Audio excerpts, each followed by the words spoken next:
fait, on dit que c'est aujourd'hui que le juge Perrault devrait trancher sur cette question avant la vraie question, parce que, bon, on parle du procès de Marc-Yvan Côté, de Nathalie Normando et autres, mais il y a une question préalable qui a été amenée, c'est-à-dire une requête pour faire arrêter le procès sur la base que les fuites d'informations dans les médias avaient rendu le procès impossible, avaient rendu, en fait, la défense impossible, donc le procès à sa face même inéquitable. Charles Bécoté, criminaliste, est avec nous. Bonjour. Bonjour. Et c'est quoi la démonstration que vous avez réussi à faire que c'est plus possible de faire un procès dans des conditions après ces coulages-là, après ces fuites d'informations-là? Bien, c'est à peu près ça. C'est que vraiment, il faut convaincre le tribunal que les fuites ont causé tellement de tort à la défense qu'il n'y a aucun remède possible autre que l'arrêt des procédures. La marche est haute. OK, parce que le juge pourrait dire, bien, c'est vrai qu'il y a eu des fuites, c'est malheureux, mais on va remédier à ça autrement, ou on va régler ça autrement, ou on va mettre de côté certains éléments de preuve.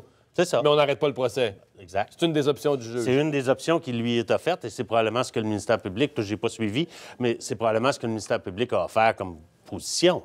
Mais donc, ceux qui veulent faire arrêter les procédures disent... c'est trop grave. C'est trop grave. C'est trop grave, c'est trop. Ça n'a pas arrêté tout le long. Au compte-gouttes, c'était le supplice de la goutte chinoise où ça n'arrêtait pas. Une fois par semaine, il y avait quelque chose qui sortait. Alors, à un moment donné, il faut arrêter ça. Mais est-ce que ça a entaché le processus judiciaire? Au point qu'il ne puisse plus avoir de défense. Bien, c'est ça, là. Et là, la question, puis la question est grosse, c'est ce que la Cour va devoir trancher. Est-ce que j'en arrive à l'arme ultime? C'est la solution ultime en matière de criminelle, l'arrêt des procédures. C'est gros, là. Alors, est-ce que le juge va en arriver à cette conclusion-là pour du coulage d'informations?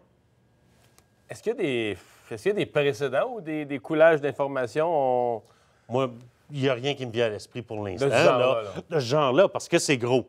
C'est que dans ce cas-ci, le fait que toute la preuve semble avoir été obtenue ou était en possession de tiers qui se permettaient d'en laisser aller au compte-gouttes, moi, j'ai jamais vu ça là, dans aucun dossier. C'est gros, là. Dans la justification de leur requête, là, je parle d'il y a quelques jours, les gens de la défense qui voulaient faire casser le procès semblaient insister sur la source, là, qui aurait été... Ouais. Comme si, si ça vient de quelqu'un, ça serait plus grave que d'un autre. Quelle démonstration ils essayaient de faire? C'est que la question, c'est de savoir, c'est d'essayer de comprendre pour quelles raisons ces informations-là ont été coulées. Est-ce que c'est une stratégie des policiers pour essayer de mettre une pression publique sur le rôle du décideur, de la Cour, du tribunal? C'est ce qu'ils essayent de chercher. Ou si c'est simplement de prouver une intention derrière malicieuse pour faire dérailler soit le procès ou soit d'empirer la situation des accusés. Alors, c'est un peu le but de la recherche que les avocats de la défense ont effectué. C'est une autre paire de manches de dire qu'ils ont réussi à faire cette démonstration-là d'une intention malicieuse par un groupe ciblé.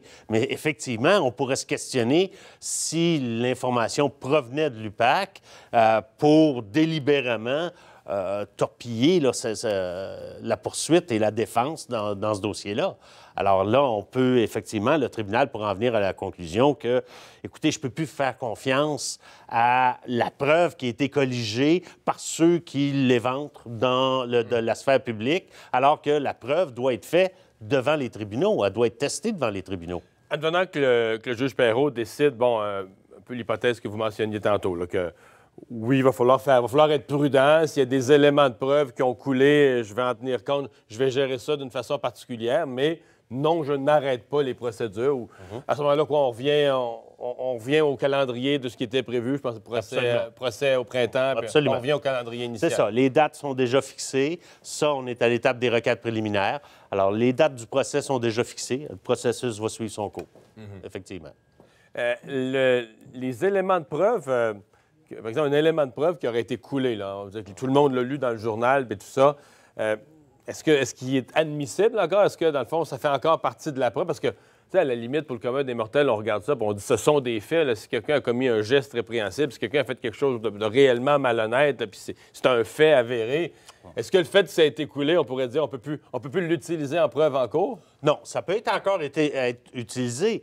Maintenant, il y a l'étape de la probité de cette preuve-là. Est-ce que c'est une preuve fiable sur laquelle la Cour peut se pencher pour déterminer de la culpabilité ou non de l'accusé? Alors, tout va aller sur cet aspect-là de savoir est-ce que cette pièce-là de preuve, cette preuve-là est toujours aussi solide? Est-ce qu'elle a gardé un caractère? On a la preuve qu'elle a été obtenue validement, qu'elle est crédible, qu'elle passe le test des tribunaux. Et c'est ça qui va être mis en challenge par les avocats de la défense, de dire, cette preuve-là, elle n'a pas été testée, elle s'est retrouvée dans le domaine du public, est-ce qu'on peut lui faire maintenant confiance? Est-ce que ça n'a pas été éventré justement parce qu'elle a été obtenue de façon illégale ou est-ce qu'elle a été obtenue... Ou dans le cadre, parce que j'écoutais un peu comme tout ça étant dans un jeu politique, parce que c'est un peu ça... C'est ça. La joute, est-ce qu'elle se joue plutôt à un niveau politique plutôt qu'à un niveau judiciaire? Alors, c'est ce qu'ils veulent probablement argumenter. Alors, au niveau de la probabilité de cette preuve-là, elle sera remise en question parce qu'elle a été dans le domaine public avant d'être testée en cours. Mais disons, de votre regard, là, du droit et des criminalistes, c'est assez particulier qu'une organisation comme l'UPAC se retrouve avec autant de problèmes de fuite de ses travaux, de ses renseignements, de ses dossiers. Bien, moi, j'ai jamais vu ça, là. C'est gros, là. C'est trop. Tu sais, à un moment donné, on doit... Ils ont les pouvoirs de l'État pour aller obtenir de la preuve qui est dans le domaine privé. Donc, fouiller dans les ordinateurs, fouiller dans les classeurs avec des gens. Mandats de perquisition, c'est des pouvoirs énormes que la loi leur confère.